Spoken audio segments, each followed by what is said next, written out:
जय हिंद दोस्तों, आप सभी का स्वागत है अपने यूट्यूब चैनल में। आज हम करने जा रहे हैं क्लास 10th के मैथ्स बेसिक का PYQ क्वेश्चन, जिसमें हमने फर्स्ट पार्ट के अंदर इसमें देखा था।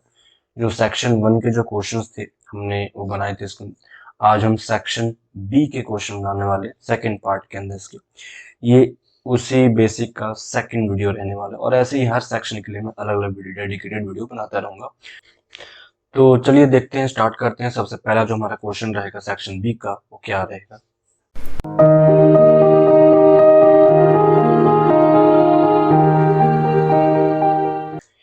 देखिए, सेक्शन बी का सबसे पहला जो क्वेश्चन रहेगा, जो कि क्वेश्चन नंबर 21 रहेगा, वो हमारे पास दो पार्ट में क्वेश्चन गिवन है। तो पहला जो है क्वेश्चन वो ये है कि find the coordinates of point which divide the line segment joining the this and this point in telling the ratio 2:3। बहुत simple question, coordinate geometry question हो जाएगा। ये हमें ए नाम से पॉइंट दे रखा है 7, -1, और ये हमको बी नाम से दे रखा है -3, 4, और इनको 2:3 डिवाइड करना चाहता है। इधर 2 हो गया, ये 3 हो गया, और इनको जो वैल्यू डिवाइड कर रहा है वो क्या कहलाएगा, यहाँ पे ले लेते हैं सी। तो ये सी का x, y रहेगा। ठीक है, तो मुझको यही सी के कोऑर्डिनेट्स को फाइंड आउट करना है। तो हम लोग फॉर्मूला जानते हैं कि अगर सी का मुझको x वैल्यू निकालना है, तो इसका फॉर्मूला हम लोग ऐसे बोलते हैं mx2 plus nx1 upon m plus n, means 2 multiply -3 plus 3 multiply 7, इसको 7 upon 2 plus 3, means -6 plus 21 upon 5, mean 15 upon 5, और वैल्यू आ चुकी है 3। ये मेरे पास सी के एक्स वैल्यू निकल गई। उसी तरह सी वाई की वैल्यू भी निकालेंगे। फॉर्मूला लिखेंगे m y2 n y1 upon m plus n। तो वैल्यू हो जाएगी 2 multiply 4 plus 3 multiply -1 upon 2 plus 3, means 8 -3 upon 5, जिसकी वैल्यू 5.5। सॉल्व करके 1 आ गई। मीन्स कि सी के x और y की जो वैल्यू आ रही है वो सी में 3, 1 हमारे पास आंसर बन के तैयार हो जाएगा। बहुत ही सिंपल क्वेश्चन। ये हमारा पहला क्वेश्चन, जो पहला पार्ट जो था वो क्वेश्चन हो चुका है। अब इसी क्वेश्चन का जो और पार्ट है वो भी मैं करके दिखा रहा हूँ आपको। ये क्वेश्चन वो और पार्ट में हमें दिया गया था, तो आपको पता है पेपर में हमें कोई एक ही क्वेश्चन करना पड़ता है, बट मैं यहाँ पे आपको दोनों करके दिखाना चाहता हूँ। देखिए, सेकंड पार्ट में जो क्वेश्चन हमें गिवन है वो क्वेश्चन यूं है कि find the values of y। इस y की वैल्यू को फाइंड आउट करो for which the distance between the points a and b is 10 unit. Okay, तो हमें ये a है, ये b है। a की वैल्यू 3, -1 गिवन है, b की वैल्यू 11, y गिवन है, और इन दोनों के बीच की दूरी हमें 10 गिवन है। तो हमको ये b के y की वैल्यू को फाइंड आउट करना है मीन्स। देखिए, यहाँ पे सिंपल है, हमें डिस्टेंस देकर डिस्टेंस फॉर्मूला लगा देते हैं हम लोग। ए बी के लिए डिस्टेंस फॉर्मूला लगाना चाहें तो मेरे पास बनेगा फॉर्मूला x2 - x1 का whole square plus y2 - y1 का होल स्क्वायर, और ये हो गया इसके ऊपर पूरे के ऊपर अंडर रूट। बहुत सिंपल क्वेश्चन। ए बी की वैल्यू में 10 गिवन है, 10 यूज कर लेते हैं। 10 इज इक्वल टू x2 हमने ये दे रखा 11 - 3 का होल स्क्वायर प्लस, और ये दे रखा y -1 का होल स्क्वायर। ठीक है, ये हमको रूट में मिल गया। अगर मैं इसको स्क्वायरिंग बोर्ड बाद में करते, पहले 10 इज इक्वल टू सॉल्व करते, 11 में 3 गया तो अपने पास 8 का स्क्वायर बच जाएगा, प्लस ये ब्रैकेट को छोड़ो y +1 का होल स्क्वायर रह जाएगा, और ये पूरे के ऊपर फिर रूट भी आ जाएगा।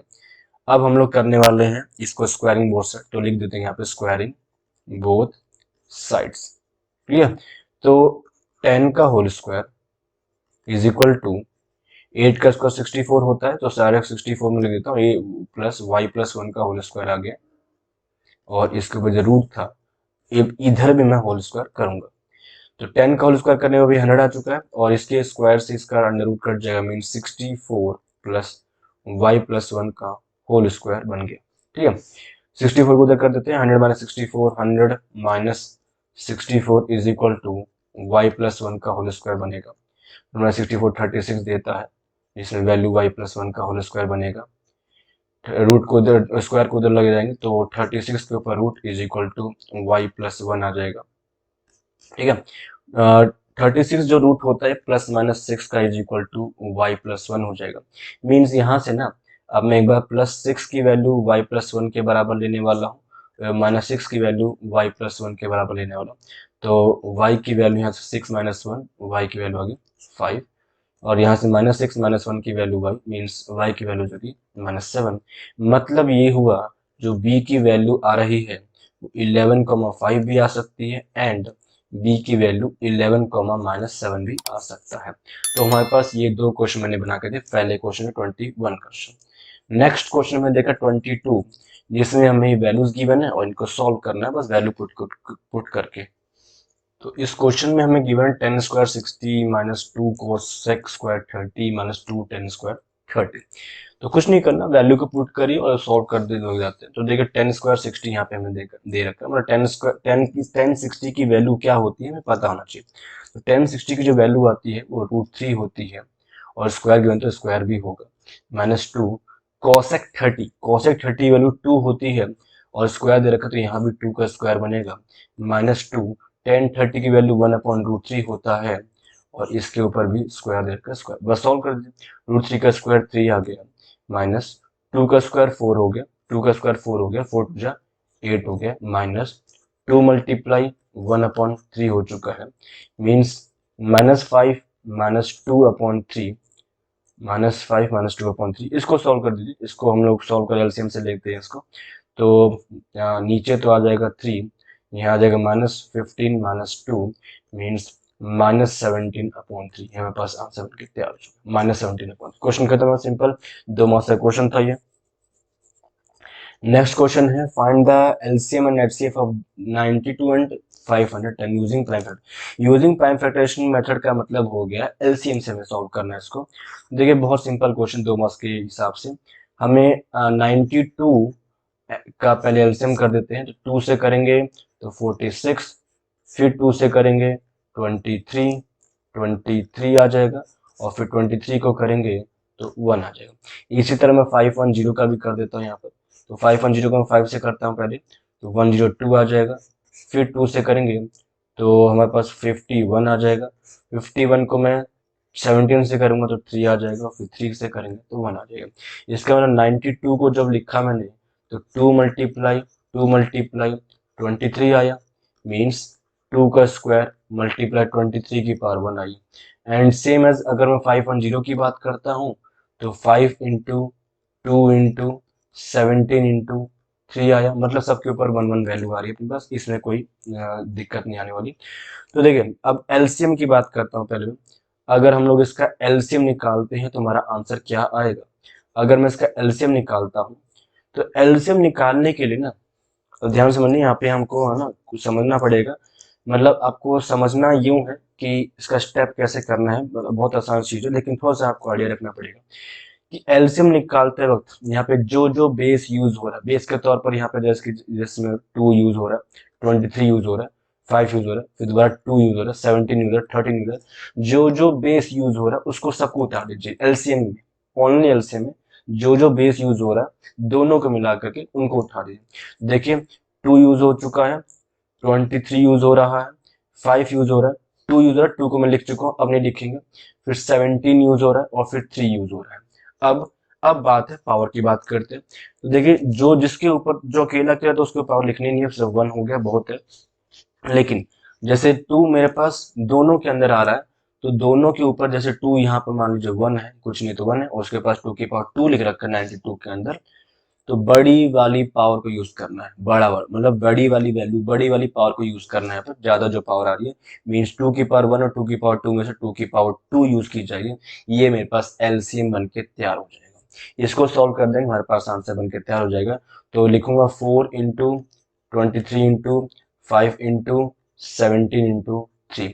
अब मेरे पास मैं जानता हूँ कि 4 5 20 होता है, 20 मल्टीप्लाई 23 इंटू ये हो गया 51, और इन सबको मल्टीप्लाई करने के बाद में आंसर आएगा हमारे पास 23460। ये हमारे पास एलसीएम का तैयार हो चुका है। ठीक है। और सेम है, जब अगर मैं एचसीएफ निकालना चाहता हूं तो एचसीएफ में ना हमेशा पहले कॉमन ढूंढना पड़ता है। कॉमन क्या है, देखिए बेस के नाम पे अगर मैं कॉमन देखूं, या फिर छोटे बच्चे की तरह हम देख लेते हैं ऐसे, अगर मैं देखें यहाँ पे सर्कल लगाता हूँ ऐसे, ऐसे एक सर्कल लग रहा है और कोई वैल्यू कॉमन तो नहीं है, सिर्फ एक ही सर्कल वैल्यू कॉमन है, तो ओनली इसका आंसर 2 बन के तैयार हो जाएगा। ठीक है। या फिर अगर मैं सिंपल बताऊं तो जो भी बेस कॉमन है दोनों पहले बेस उतार लीजिए, और एचसीएफ के नाम पे छोटी वाली पावर हमें यूज करनी है। एलसीएम में बड़ी पावर यूज करनी होती है और एचसीएफ में छोटी पावर को हमें यूज करनी है। तो बस इतना आपको समझना था। ठीक है, बहुत सिंपल क्वेश्चन खत्म हो गया। नेक्स्ट क्वेश्चन है 24। इसके भी दो क्वेश्चन बन के आएंगे, एक ये रहा सामने और एक इसके और में एक और आएगा।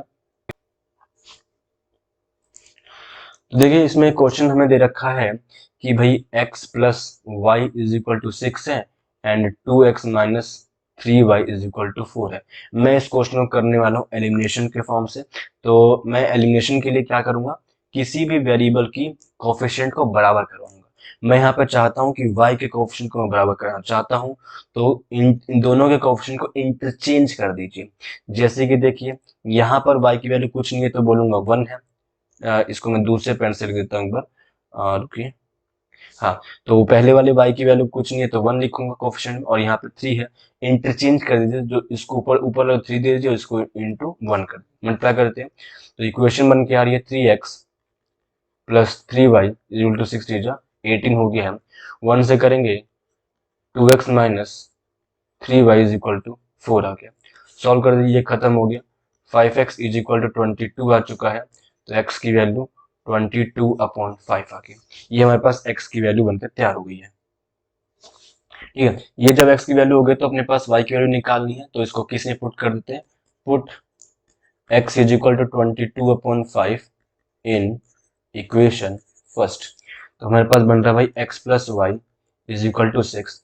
x की value 22/5 plus y is equal to 6 आ रहा है। y की वैल्यू 6 माइनस 22/5, तो y की वैल्यू हो गया, एलसीएम लेंगे 5 आ गया। 6 5 30 माइनस 22 मीन्स 8/5, मीन्स x की वैल्यू आ रही है हमारे पास 22/5 एंड y की वैल्यू आ रही है 8/5। ये क्वेश्चन खत्म, इतना सब है। ठीक है, इसी का जो और पार्ट है वो भी देख लेते हैं। बोला कि find out the whether the following pair of linear equations are consistent और इनकंसिस्टेंट। हमें हमें ये पता करना है कि ये जो इक्वेशन में गिवन है वो कंसिस्टेंट है या फिर इनकंसिस्टेंट है। कंसिस्टेंट होता क्या है, कंसिस्टेंट वो सारी इक्वेशन कहलाएंगी जो हमें सॉल्यूशन लाके देते हैं, चाहे वो एक सॉल्यूशन लाके दे चाहे बहुत सारे सॉल्यूशन लाके दे। और इनकंसिस्टेंट का मतलब नो सॉल्यूशन होता है। तो हमें देखना पड़ेगा कि इक्वेशन हमें ला के क्या दे रहे हैं। जैसे लेट कर देते हैं कि भाई 5x minus 3y is equal to 11 है, तो यहां से इसको मैं फर्स्ट इक्वेशन लूंगा and minus 10x plus 6y is equal to 22 है, इसको मैं सेकंड इक्वेशन लूंगा। तो a1 की वैल्यू आ रही है 5, b1 की वैल्यू है -3, c1 की वैल्यू 11, a2 की वैल्यू है -10, b2 की वैल्यू है 6 एंड c2 की वैल्यू है 22।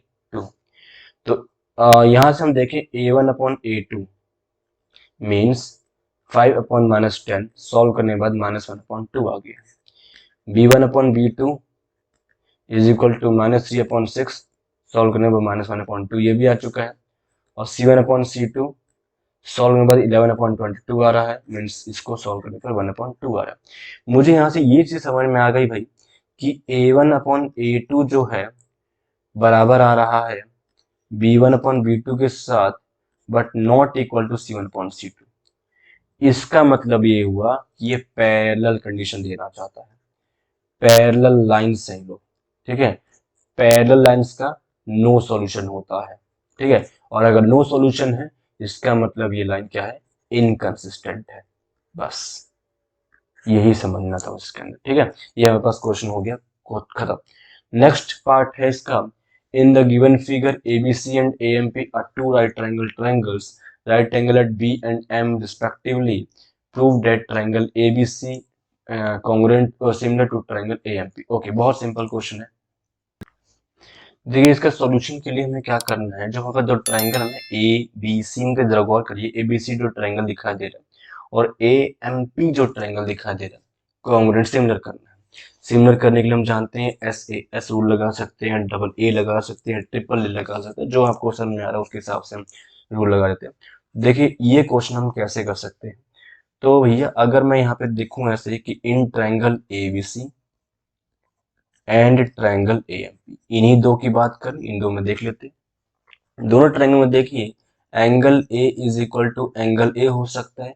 ये जो एंगल है ये एंगल दोनों के अंदर आ रहा है, मतलब ये एंगल क्या हो गया, कॉमन हो गया है। दूसरी बात यूं है कि एंगल ए बी सी बराबर होगा एंगल ए एम पी के। क्यों होगा, क्योंकि दोनों क्या है 90 डिग्री, तो ईच 90 डिग्री। पेपर में हमें रीजन लिखना बहुत जरूरी होता है।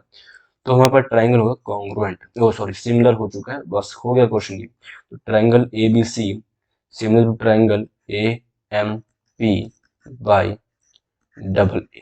ठीक है, एक कॉन्ग्रुएंट सिमिलर हो गया, बस यही तो हमें प्रूफ करना था, क्वेश्चन खत्म हो गया। ठीक है, 2 मार्क्स में 4 लाइन लिखी और पूरे मार्क्स में मिल चुके। तो ये पूरा पूरा हो चुका है हमारे पास सेक्शन बी खत्म, सिर्फ 5 मार्क्स थे, 10 मार्क्स सेक्शन बी हमारे पास आता है। हमने सारे क्वेश्चन के बना लिए, उम्मीद है आपको समझ में आया भी होगा। और ऐसे ही वीडियो में आप सेक्शन सी और सेक्शन डी और सेक्शन ई के लिए भी लाऊंगा, और सेम है ये पूरा कार्यक्रम दोबारा से चलेगा बेस स्टैंडर्ड पेपर के लिए भी। तो आप चैनल को सब्सक्राइब कर लीजिए, अपने दोस्तों के साथ शेयर कर लीजिए। आपको कंटेंट अच्छा लगा तो प्लीज लाइक करके बताइए, लाइक करिए, कमेंट करके बताइए कैसा लग रहा है, आपको पढ़ने में मजा आ रहा है तो बहुत अच्छा है। और ऐसे ही पीवाईक्यू आप बनाइए, खुद से ही बनाइए, आपको इससे पेपर में बहुत बहुत बहुत मदद मिलने वाला है।